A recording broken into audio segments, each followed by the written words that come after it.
Est-ce que vous connaissez la différence entre pendant, depuis et pour? Do you know the difference between pendant, depuis and pour? On va prendre une petite histoire en français. Clara apprend le français. Elle est très motivée et travaille dur chaque jour. Elle a commencé ses cours il y a 3 mois et elle continue toujours. Hier soir, Clara a étudié les verbes pendant 2 heures sans interruption. C'était fatigant, mais elle a terminé tous ses exercices. Maintenant, Clara parle français depuis 3 mois. Elle fait des progrès chaque semaine et elle est très fière d'elle. L'été prochain, Clara va en France pour 1 mois. Elle a déjà réservé son billet d'avion.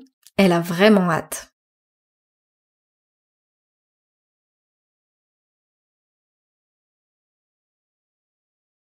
Quand est-ce qu'on utilise pendant? Pendant, c'est pour exprimer une durée complète et terminée. Par exemple, elle a étudié pendant 2 heures. This is used to express a completed action in the past. L'action est finie et on connaît la durée totale. Depuis, c'est une durée qui continue maintenant. This represents an ongoing action. Elle parle français depuis 3 mois. She has been speaking French for 3 months. L'action continue au moment où on parle. Pour sert à exprimer une durée prévue ou une intention future. Par exemple, elle va en France pour 1 mois. So this would be used to express a planned duration. She's going to France for 1 month. Elle va en France pour 1 mois. C'est une intention, c'est un projet. Complétez cet exercice.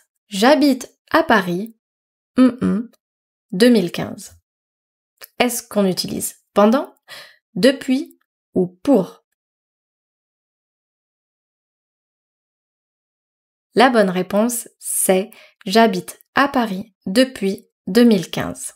J'ai travaillé 10 heures hier.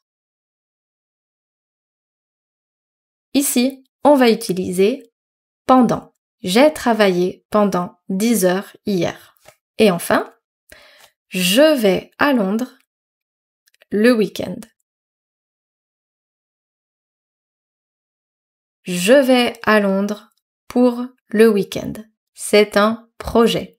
Et vous, depuis combien de temps apprenez-vous le français? Dites-le moi dans les commentaires. Merci beaucoup d'être resté avec moi pour cette petite vidéo aujourd'hui et je vous dis à très bientôt pour une nouvelle vidéo sur Learn to French. Au revoir!